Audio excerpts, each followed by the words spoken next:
रमजान की तैयारी। रमजान आने में चंद दिन बाकी थे। घर में खुशगवार और रूहानी माहौल था। फातिमा खुशी से कैलेंडर देख रही थी।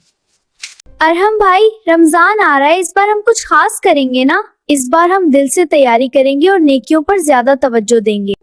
अस्सलामु अलैकुम व रहमतुल्लाहि व बरकातुह। वालेकुमुस्सलाम।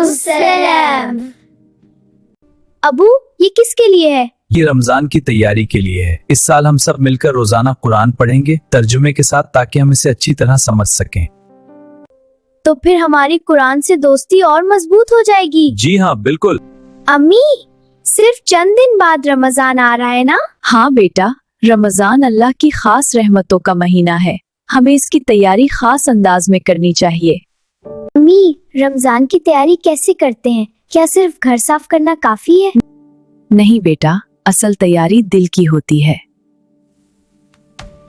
जैसे हम घर की सफाई करते हैं, वैसे ही हमें अपने दिल को भी साफ करना चाहिए। अगर किसी से नाराजगी है तो माफ कर देना चाहिए। हमें इबादत के लिए एक खास कोना बनाना चाहिए। रमजान में नमाज, कुरान और दुआ का खास एहतमाम करना जरूरी है, क्योंकि ये अल्लाह के करीब होने का महीना है। इस महीने में नेकियां बढ़ती हैं और बरकतें नाजिल होती हैं। अबू, हम ये सामान कहाँ ले जा रहे हैं? बेटा, हमारे मोहल्ले में कुछ ऐसे घर भी हैं जहाँ खाने की कमी होती है। हमें उनकी मदद करनी चाहिए। बेटा, मदद सिर्फ रमजान में ही नहीं बल्कि हर वक्त करनी चाहिए। अलबत्ता रमजान में नेकियों का अजर ज्यादा होता है, इसलिए हमें और भी ज्यादा दिल खोलकर मदद करनी चाहिए। हमारे नबी करीम शाह जरूरतमंदों की मदद करते थे और दूसरों का ख्याल रखते थे। हमें भी उन्हीं की सुन्नत पर अमल करना चाहिए। अम्मी, मैं अपना मनी बॉक्स खोलती हूँ। ये रहे पैसे अम्मी, ये जरूरतमंदों की मदद के लिए हैं।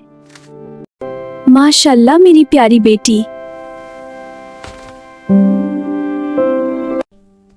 प्यारे बच्चों, रमजान हमें सिखाता है कि दिल साफ रखें, अच्छे इंसान बने, इबादत करें और दूसरों की मदद करें।